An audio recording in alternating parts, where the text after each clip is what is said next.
Hi friends, ഇന്ന് ഞാൻ നിങ്ങളുമായിട്ട് ഷെയർ ചെയ്യുന്നത് പെർഫെക്റ്റ് ആയിട്ടുള്ള ഒരു ഹമ്മസിൻ്റെ റെസിപ്പിയാണ്.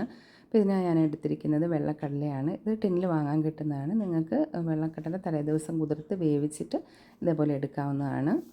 ഇത് ഏകദേശം 450 ഗ്രാം ഉണ്ട്. ഇതിനകത്തേക്ക് 3 ടേബിൾ സ്പൂൺ തഹിന പേസ്റ്റ് ആഡ് ചെയ്ത് കൊടുക്കാം. നമ്മുടെ എള്ള് അരച്ചതാണിത്. അപ്പോൾ ഇത് മാർക്കറ്റിലൊക്കെ ഇപ്പോൾ അവൈലബിൾ ആണ്. ഇനി ഇതിനകത്തേക്ക് ഒരു മുറി നാരങ്ങാനീര് ഒഴിച്ച് കൊടുക്കാം. അതിൻ്റെ കുരു വീഴാതെ നോക്കണേ. പിന്നീട് ഇതിനകത്തേക്ക് 3-4 അല്ലി വെളുത്തുള്ളി ഇട്ട് കൊടുക്കാം. അത് വീഡിയോയിൽ നിന്ന് മിസ്സായിപ്പോയി. നല്ല വെളുത്തുള്ളി. ഇനി നമുക്ക് ഇതിനകത്തേക്ക് കുറച്ച് ഒലിവ് ഓയിൽ ആഡ് ചെയ്ത് കൊടുക്കാം. ഒരു 2 ടേബിൾ സ്പൂൺ ആഡ് ചെയ്ത് കൊടുക്കാം. ഇതിനകത്തെ ഒരു സീക്രട്ട് ഇൻഗ്രീഡിയൻസ് ആണ് നമ്മുടെ ഐസ് ക്യൂബ്.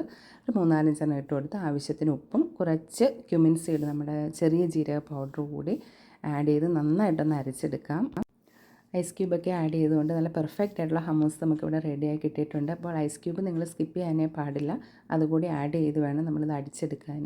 ഇനി ഒരു ഡെക്കറേഷന് വേണ്ടി കുറച്ച് ഒലിവ് ഓയിൽ കൂടി ഞാൻ ചേർത്ത് കൊടുത്തിട്ടുണ്ട്. ഇനി നിങ്ങൾക്ക് ഇഷ്ടമുള്ള ചിക്കൻ്റെയോ അല്ലെങ്കിൽ ഫിഷ് പൊള്ളിച്ചതിൻ്റെ കൂടെയോ ഒക്കെ നിങ്ങൾക്കിത് കഴിക്കാവുന്നതാണ്.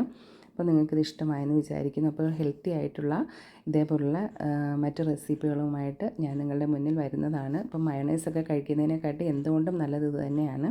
അപ്പോൾ നിങ്ങൾക്ക് ഈ വീഡിയോ ഇഷ്ടമായിട്ടുണ്ടെങ്കിൽ ലൈക്ക് ചെയ്യാനും ഷെയർ ചെയ്യാനും മറക്കരുതേ. Thanks for watching.